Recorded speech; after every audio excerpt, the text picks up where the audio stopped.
Let me start with the two gentlemen here right on stage. Abdul Ghafoor Mohamed, we know that the economy has been taking a hit during this pandemic. Many shutdowns have led to insolvencies, unemployment is high, and so on, so forth. From your own country, how do you assess the current economic situation? Thank you. Thank you very much. First of all, let me thank the organizers of WION, this conference, for inviting me to this panel. It's always a pleasure to be here. It's my second time. When we look at the Maldives and what the COVID has affected, how it has affected the Maldives, as a small island developing country, we are one of the worst affected. We are small population, scattered islands, very small economy. We are tourism-dependent country mainly. And last year, when the pandemic hit us, we had to close down our borders. For about 3 months, our borders were closed and we had no visitors, which meant the only source of income for the country was curtailed. So we became overnight a no-income country, as our foreign minister often says. It has also affected our people, especially in the Greater Malé area, which is where a large percentage of population resides. This has hit especially hard on the small and medium enterprise industries, people who work on daily wages, because we had some restricted lockdowns. Their incomes were affected. But the government took a lot of measures to help these people, providing them with income support. And we also had a lot of support from our neighbors and our development partners, which helped us to sustain the economy. We had a shortage of over $800 million US dollars shortage in our budget, and our debts increased greatly. So these are issues which we will have to grapple with, and for the foreseeable future, while we are optimistic, we will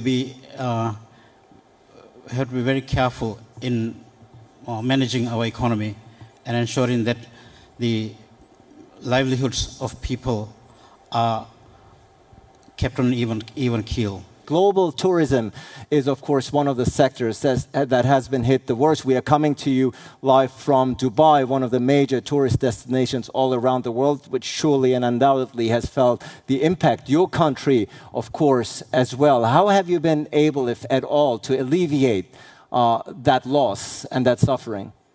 Well, with the closure of tourism, as I mentioned before, we were in a very hard situation, very difficult situation. But since July, since opening up our borders and with very cautious health measures taken to ensure the safety of those who visit the country, our tourism is slowly recovering. We are cautiously optimistic that by the end of this year, we would be able to gain a reasonable progress in our tourism industry. We had to change our markets. Our traditional source markets had been Western Europe, Japan, China. With these markets closed down, we did not have visitors from there. But luckily, we have been able to attract alternative markets. India has emerged as the largest tourism market over the last few months. So have Russian tourism has increased considerably, as well as from Eastern Europe and Central Asia. In fact, Middle East has also increased in numbers we are seeing from Middle East as well.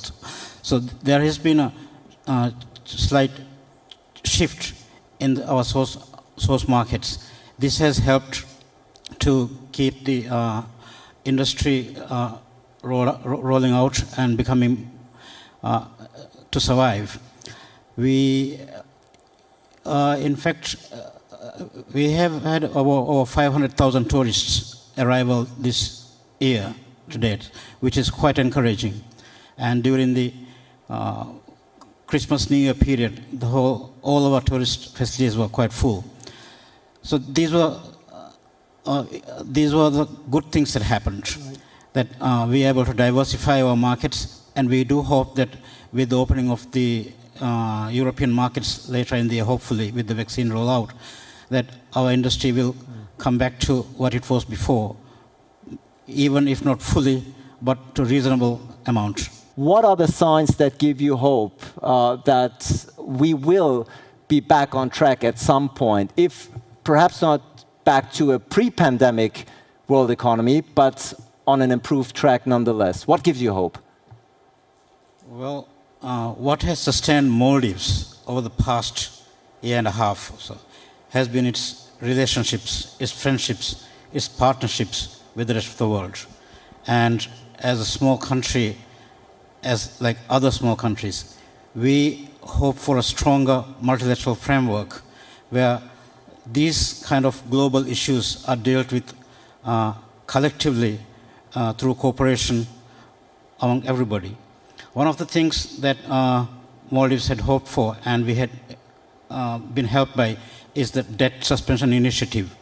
These are issues which require global cooperation, and unless there is such cooperation, it would be difficult for small countries like the Maldives to survive, sustain its economies. During the worst times of the pandemic, we were helped by the international community, by our friendships with our partners, through provision of food, commodities, health facilities, because we are an import-dependent country, and without that kind of support we have had, it would have been very difficult. So we are thankful to the international community, and we believe that this has shown to the rest of the world how important it is that the world come together to tackle these issues in the interest of all. Partnerships and solidarity have grown throughout this pandemic. That is at least the experience that the Foreign Secretary has shared with us. Ian Golding.